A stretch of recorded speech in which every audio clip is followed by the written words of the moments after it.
wong sik duwe keinginan diketahui tampilnya kekeramatan-kekeramatan itu, nek ditutup karo Gusti Allah itu malah lebih baik, gitu.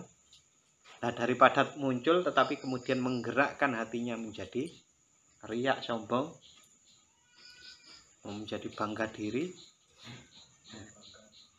berarti nek ditutup gak duwe karomah, luwih apik to. Luwih apik. Lebih baiknya kenapa? Ya karena dia terhindar dari kesalahan-kesalahan itu tadi. Kesalahan-kesalahan apa? Kesalahan dalam melenceng dalam nyembah Gusti Allah niku lho. Nek sombong berarti kan mesti melenceng. Berarti nek pas gak duwe karomah atau ditutup karomah oleh Allah itu lebih baik.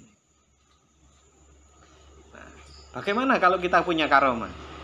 Astaghfirullah Rabbal baraya Astaghfirullah minal khataya. A'udzu billahi minasyaitonir rajim. Bismillahirrahmanirrahim. Ila hadratin nabiyil mustafa sayyidina wa maulana Muhammadin sallallahu alaihi wasallam wa ila hadrati Sayyidina Athaillah Sakandari wa Sayyidina Abad wa Sayyid Muhammad Jamaluddin Ahmad wa ila jami'i masyayikhina fid din wa walidaina warhamhum kama rabbayana shighara. Aumul Fatihah. A'udzu billahi minasyaitonir rajim. Bismillahirrahmanirrahim. Alhamdulillahi rabbil alamin. Ar-Rahmanir-Rahim. Maliki yaumiddin. Iyyaka na'budu wa iyyaka nasta'in. Ihdinas siratal mustaqim. Siratal ladzina an'amta 'alaihim ghairil maghdubi 'alaihim waladdallin. Amin. Bismillahirrahmanirrahim. Alhamdulillahirabbil alamin wassalatu wassalamu ala asyrafil anbiya'i wal mursalin sayyidina wa maulana Muhammadin wa ala alihi wa sahbihi ajma'in. Rabbi syrah li sadri wa yassir li amri wahlul 'uqdatam min lisani yafqahu qawli. Rabbi zidni ilma warzuqni fahma. Amin ya rabbal alamin. Bapak-bapak dan saudara-saudara yang dirahmati Allah Subhanahu wa taala, malam hari ini kita masih melanjutkan syarah atau keterangan dari hikmah yang diungkapkan, yang ditulis oleh Syekh Ibnu Athaillah Sakandari, yaitu hikmah tentang bagaimana engkau mendapatkan keluar biasaan atau keistimewaan sedangkan engkau tidak juga luar biasa di dalam mengendalikan nafsu-nafsumu dari kebiasaan-kebiasaan umumnya. Intinya bagaimana seseorang itu mendapatkan sesuatu keistimewaan kalau usahanya, ikhtiarnya juga tidak istimewa. Terutama ikhtiar atau usaha di dalam mengendalikan nafsunya. Contoh, bagaimana seseorang itu bisa mendapatkan ilmu yang luar biasa kalau dia tidak belajar secara keras. Intinya seperti itu. Tapi itu ikhtiar. Oke, kalau dibalik begini, orang itu kalau ditakdirkan oleh Allah untuk mendapatkan ilmu yang luar biasa, maka dia akan juga mendapatkan takdir dalam usahanya yang lebih keras. Orang yang ditakdirkan oleh Allah menjadi mempunyai karomah, ya biasanya riadohnya juga luar biasa. Nah, ini ada satu keterangan yang diungkapkan oleh Syekh Abu Abdullah Al-Qurasyi wakada, dan sebagaimana menerangkan tentang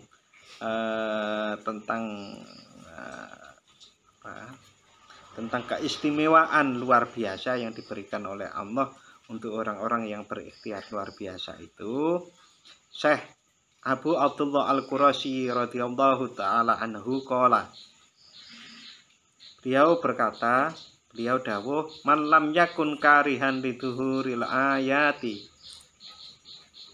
Barang siapa yang tidak benci, barang siapa yang tidak benci terhadap tampaknya tanda-tanda kekeramatan, wa khawariqil adati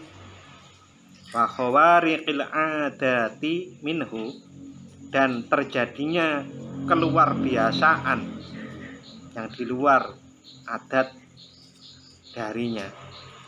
Barang siapa yang tidak benci, atau barang siapa yang tidak suka terhadap munculnya kekeramatan di dalam dirinya,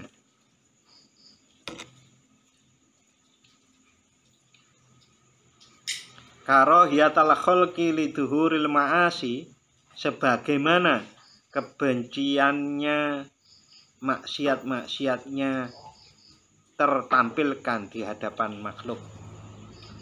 Bisa paham ya? Barang siapa tidak benci terhadap tanda-tanda kekeramatan di dalam dirinya, sebagaimana bencinya kemaksiatannya diketahui oleh orang lain, fahuwa fi haqqi hijabun, maka dia hakikinya adalah terhijab. Titik. Kalau ada orang kok suka mendapatkan dirinya tampil luar biasa, saya ngomongnya sangat senang sekali, aku iso ngawang, aku iso berjalan di atas air, aku iso ndongokke wong langsung hasil, aku iso keramat lah, keramat. Barang siapa tidak membenci terlahirnya itu atau tertampilnya itu di dalam dirinya, sebagaimana bencinya terhadap tampilnya kemaksiatannya di hadapan orang lain, maka dia hakikatnya adalah terhijab. Angel tadi. Angel banget ini. Karena apa di sini diungkapkan? Kalau orang itu suka kekeramatan, atau bahkan kekeramatan itu lebih suka lagi dia itu kekeramatannya diketahui orang lain. Tanda apa itu? Tanda ingin diketahui orang lain. Padahal hakikinya kita itu adalah mung botoe ku menyembah Allah Gusti Allah Ta'ala dengan lebih baik, seikhlas-ikhlasnya. Kok duwe kekeramatan yang diberikan oleh Allah kok kemudian ditampilkan. Itu berarti kan ada sesuatu dari dorongan di dalam dirinya untuk diketahui orang lain. Kok suka? Nah itu malah, maka ketidaksukaan terhadap tampilnya atau terlihatnya keistimewaan karomahnya harusnya sebagaimana tidak sukanya kalau kemaksiatannya diketahui orang lain. Seharusnya kalau dia suka dengan tampilnya hal-hal seperti itu, berarti hakikatnya dia itu lagi terhijab. Ini angele Al-Hikam kan ngeten iki. Kayak membolak-balik logika ya. Sing didoleki wong iku karomah ya. Karomahnya apa? Wah, ampun no. Nek ampunnya apa? Wong-wong kan bisa kagum dengan saya. Biasanya kan logika seperti itu yang dibangun. Contoh saja. Contoh yang sangat luas beredar. Kita itu kan lebih suka tampil umpamanya diketahui oleh orang, mobil saya bagus, ya toh? Motor saya bagus, sepatu saya bagus, kan gitu rata-rata. Sopo yang arep mengetahui kita tampilkan kebagusan itu siapa? Orang lain toh. Terus apa hubungannya dengan penyembahan kepada Allah?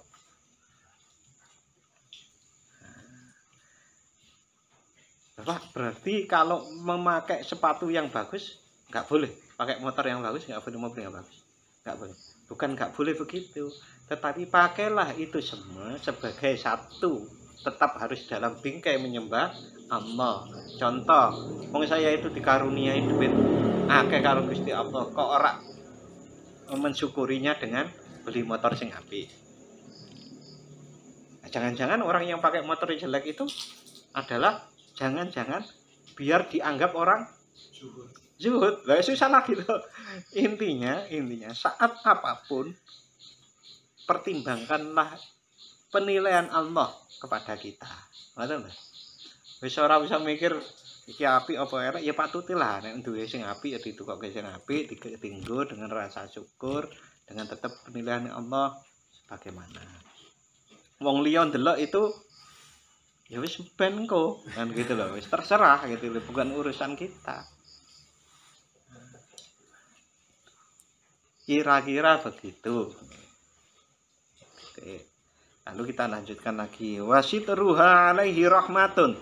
Nah, orang-orang yang seperti tadi kalau lebih suka tampilnya karomah-karomah di dalam dirinya, hakikinya dia terhijab. Nah, satirnya, tutupnya, kalau dia ditutupi, wasitruha alaihi rahmatun. Kalau dia tertutup dari melihat keistimewaan dirinya itu, maka itu adalah rahmat. Cetoe berarti nek wong sik duwe keinginan diketahui tampilnya kekeramatan itu, nek ditutup karo Gusti Allah itu malah lebih baik, gitu. Nah, daripada muncul tetapi kemudian menggerakkan hatinya menjadi riak, sombong, menjadi bangga diri. Berarti nek ditutup gak duwe karomah, luwih apik to. Luwih apik. Lebih baiknya kenapa? Ya karena dia terhindar dari kesalahan-kesalahan itu tadi. Kesalahan-kesalahan apa? Kesalahan dalam melenceng dalam nyembah Gusti Allah niku lho. Nek sombong berarti kan mesti melenceng. Berarti nek pas gak duwe karomah atau ditutup karomah oleh Allah itu lebih baik. Nah, bagaimana kalau kita punya karomah? Mungkin jenengan saya nge-share perbedaan dukun dengan perbedaan merusak durungi winara kiai gitu kan. Saya terakhir itu nge-share itu. Perbedaannya adalah kalau dukun itu memastikan sesuatu, tetapi kalau orang yang merusak durungi winara yang benar, yang baik, yang dalam gitu, maka dia akan menumpukan semuanya itu adalah kehendak Allah Subhanahu wa taala. Nah, kalau seseorang itu tertutup, tidak mempunyai karomah-karomah atau tidak merasakan karomah-karomah, maka itu adalah rahmat dari Allah. Kalau nafsunya masih meronta-ronta. Nah, bagaimana dengan orang yang sudah mempunyai keistimewaan keluar biasaan itu? Bagaimana sikapnya kan? Ya, sikapnya menumpukan diri apapun itu adalah kehendak Allah. Janjane nggih ngoten to. Begitu bendungo kabul. Pengin apa? Pengin beasiswa LPDB. Hanya LPDB untuk S2. Nah, kalau perlu sama S3. Ya tak dongake bismillahirrahmanirrahim. Amin ya. Nah, wis oleh. Wah. Bahkan krono wah ndonga ampuh ndonga maneh iso oleh ora dapat enggak kalau beasiswa double ya dongake double padahal jane gak oleh beasiswa double itu harus satu kok kebetulan goal kabeh sehingga dia itu sebulan bisa mengantongi beasiswa living cost-nya itu 10 juta ngalang-alangi pegawai lah Pak. Beasiswa sekolah digaji 10 juta. Wah. Lalu kemudian ya toh nek tak dongake mandi hasil. Nah, itu berarti kan tidak menumpukan. keberhasilan doa, ijabah doa itu pasti Allah. Allah yang mengabulkan. Tetapi lebih fokus pada doa itu, doaku gitu loh. Maka kalau orang mempunyai keistimewaan seperti itu, mempunyai karomah seperti itu, harus dikembalikan semuanya itu adalah karena Allah yang mengabulkan. Dan kalau tidak karena Allah, nggak mungkin. Kalau bukan karena anugerah Allah yang diberikan, itu tidak.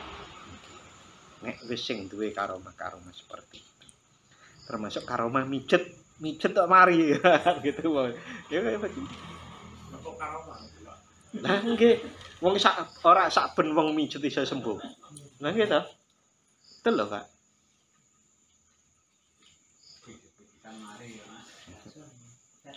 Nah, janjane ngoten niku nek dibentukkan ke dalam kehidupan yang indrawi. Indrawi itu bisa dilihat.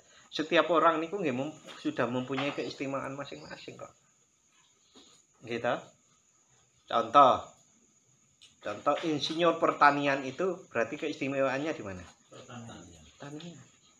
Insinyur perikanan ya nang perikanan. Jangan tuntut yang namanya insinyur pertanian juga istimewa di bidang perikanan. Jenengan kan punya keahlian yang saya tidak punya, Mas. Iya kan? Begitu juga sebaliknya. Nah, cuma karena itu indrawi dan mudah dipahami gitu.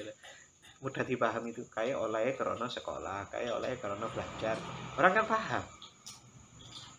Karoma yang tidak banyak dipahami oleh orang-orang prosesnya itu. Wah, kayak oleh karoma. Karena tidak dipahami prosesnya oleh orang lain. Padahal nek dijabarkan kan ono prosesnya. Umpamanya dia bisa menyembuhkan orang, doanya mandi gitu loh. Doa penyembuhannya mandi. Dia kan punya proses riyadhah, punya proses-proses betapa dia menyuwun kepada Allah itu mungkin juga lama sekali. Tapi itu gak diketahui orang. Nek dijelaske, orangnya jelaske gitu. Kan nak ngene. Iya ya. Aku kok ora duwe karomah ngono iki ya pancen orang lakoni ngono. Iya kan.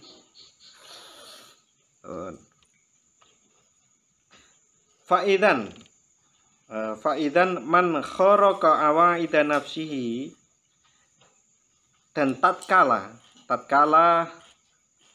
ada seseorang yang luar biasa di dalam kharaqa niku makna aslinya niku bedah. Awaida itu awaida nafsihi, kebiasaan nafsunya.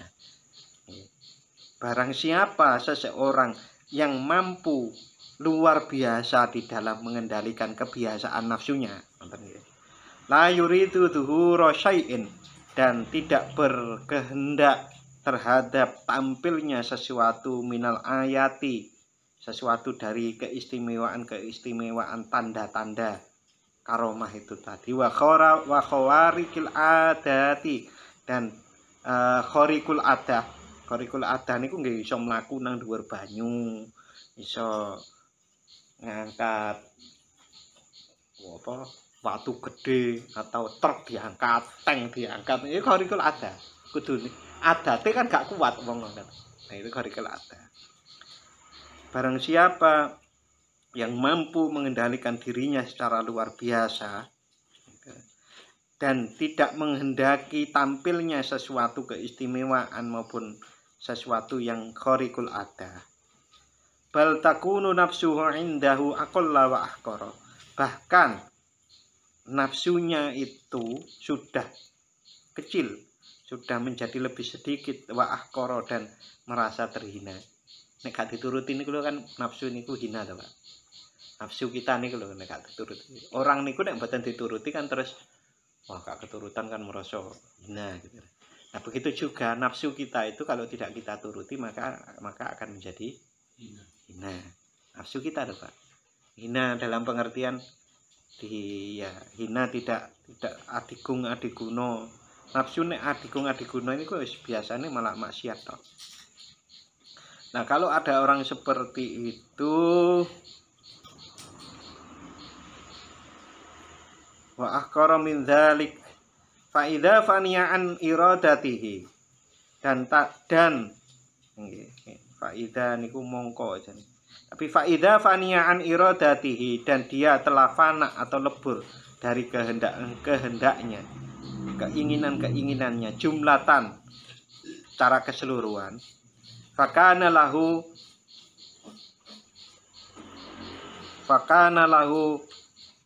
tahakkikun, maka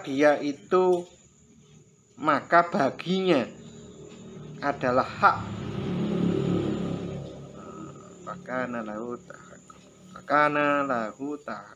Fakana lahu tahakkikun, maka dia memperoleh hakiki fi ru'yati nafsihi bi ainil haqarati, dia memperoleh hakikinya di dalam melihat nafsunya dengan sejatinya kehinaan nafsu atau wadullati dan rendahnya nafsu. Hasolat maka dia memperoleh predikat ahliyatu wurudal altofi, yaitu orang yang patut atau pantas atau ahli untuk turunnya ilmu-ilmu yang halus, wa wujudal is'afi dan wujudnya kehormatan. Wasalaka ila martabatis siddiqiyati, dan dia tengah berjalan menuju martabat as-siddiqin. Derajat as-siddiqin niku nggih. Kalau pimpinannya nanti Abu Bakar As-Siddiq niku kan tinggi sekali gitu di sisi Allah. Al-mahiji yang luas, an-nahiji yang jelas. Wa duriba ma'a ahlil iradati. Titik. Ini tadi menjelaskan bahwa kalau orang-orang yang sudah mampu mengendalikan dirinya, lalu tidak mengharapkan tampilnya keistimewaan dirinya, dan dia telah fana, telah lebur kehendaknya. Lebur kehendaknya itu dalam pengertian yang dilakukan kehendaknya Allah, bukan kehendak dirinya gitu. Sholat, waktu ini sholat, nek kehendak dirinya kan ora usah sholat, turu wae kan gitu. Poso, usah poso, gak ono wong wae mungkin nang kamar wae. Nah niku kan kehendak dirinya. Nah kalau diperhalus lagi, termasuk kehendak yang hanya ingin menyenangkan diri kayak gitu-gitu itu. Nah itu sudah nggak ada, artinya lebur menuju ke kehendak Allah. Maka orang-orang seperti itu adalah orang-orang yang berhasil melihat hakikat dari nafsunya yang sebetulnya adalah hina, dan juga dia adalah orang yang mempunyai atau tengah berjalan di martabat atau makom siddiqin. Nah niku makom yang tinggi sekali, makom siddiqin. Wa duriba ma'ahlil iradati biqadahin falijin, dan disuguhkan beserta ahli iradah gelas yang jembar, gelas yang luas. Maksudnya dia akan disuguhkan oleh Allah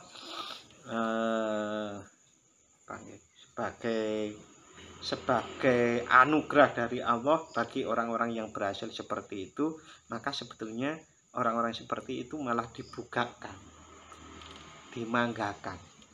Ya akhirnya mendapat seperti tadi, arep dungo seperti apa, ya mampu. Tetapi kan orang seperti itu kehendaknya sudah bukan kehendak diri, tapi adalah kehendak yang sesuai dengan perintah Allah. Di antara senior kami itu ada yang bilang begini, aku itu memahami, kok paham ini dulu saya miliki kira-kira umur saya itu 25 tahun. Wow, mungkin saya jadi orang jelek. Pemahamannya itu apa, Pak? Bagaimana menaklukkan hati perempuan itu mudah sekali ilmunya. Bagi dia yang sudah mengerti, itu mudah sekali. Karena ngerti gitu. Tapi ngerti nih wes, bukan masalah tuahnya, tapi mengertinya setelah dia itu mampu mengendalikan hawa nafsunya. Berarti kan godaan tuh. Itu salah satu godaan juga. Godaan dia kuat enggak menerima anugerah itu. Kok kemudian jebol, berarti kan dia nuruti kayak nom dhisik ya, karepe kayak nom. Dan itu tidak hanya masalah perempuan. Masalah kekayaan nih. Ngerti rumusnya sampai seperti itu. Tapi ya itu tadi dia sudah jenengan kan tak kok Pak Lukman nggak tanya aja rumusnya gitu. Nah ya gitu. Orang-orang seperti itu kalau memang dia betul-betul teman kita, senior kita, bahkan kalau mungkin guru kita, yang membahayakan bagi kita ya orang dikasih loh Pak. Nah gitu. Berarti yang nggak membahayakan apa? Ya kalau kita sugih luwe manfaat, mendapatkan, mohon maaf, calon istri yang lebih bermanfaat gitu ya dikasih. Tapi kalau enggak, ya kayaknya tak kayak rumusnya sugih ngedabrah malah orang tadi. Dan itu terjadi juga di sahabat Rasulullah kan. Yang Rasulullah Sa'labah ya namanya. Sa'labah itu sampai yang namanya kain untuk jamaah. Itu kan nggak punya. Untuk istrinya itu loh, dia segera habis jamaah pulang kainnya untuk istrinya sholat karena saking miskinnya. Itu saking miskinnya kayak gitu, minta kaya, minta didoakan Rasulullah mboten purun, nggak kerasa, ora usah. Pertama, kedua ora usah, baru ketiga tuh itu. Berarti memang pingine ngono iki wong iki ya didengake. Habis itu setelah didoakan mendapatkan kambing lalu diternak menjadi banyak, bahkan kabarnya sudah lupa dengan sholat, lupa dengan zakat gitu ya. Hadisnya lengkapnya nanti bisa dicek, namanya Sa'labah. Jadi begini Pak, kalau tidak mendapat karomah itu adalah rahmah atau tertutupnya karomah di diri kita itu adalah rahmah karena Allah ingin menjaga kita. Sebetulnya dengan hal-hal yang lain ya begitu. Kita itu sekarang dikehendaki oleh Allah, umpamanya sudah bekerja keras, kemudian duitnya kok ya pas-pasan lah. Itu kok menawa Gusti Allah niku jaga saking mriku gitu loh. Tetapi jangan dibalik. Wah, ya wis Gusti Allah jaga aku wis aku tak enak-enakan wae. Itu yang enggak boleh. Berarti kan enggak turut kepada Allah. Wong Allah itu perintahnya itu gunakanlah potensi yang dianugerahkan oleh Allah terhadap diri kita itu, pikiran, hati, tenaga itu untuk ikhtiar semuanya. Berarti kalau kita tidak menggunakan itu berarti kita endo terhadap perintah Gusti. Ya bentuk ikhtiarnya ya kalau tenaga ya paling tidak pagi, yo kerja kan begitu. Nek sing sekolah ya sinau gitu. Nek sing ngurung duwe kerjaan dolek kerjaan. Ya ikhtiar kayak gitu. Bagaimana? Oke, Bapak-bapak. Selanjutnya ini ada sebuah kisah qala Asy' Abu Abbas bin Ibnul Arifi. Ini kisahnya panjang. Insyaallah minggu depan akan kita bahas bersama-sama nggih. Malam hari ini kita cukupkan. Mudah-mudahan apa yang kita pelajari malam hari ini bermanfaat dan Allah Subhanahu wa taala menolong kita memahaminya lebih baik dan menolong kita untuk mampu mengamalkannya. Bismillahirrahmanirrahim. Allahumma inni astaghfiruka ma 'allamtanihi farduduhu ilayya inda hajati ilaihi wa la tunsini ya rabbal alamin. Barakatul Fatihah. A'udzu billahi minasy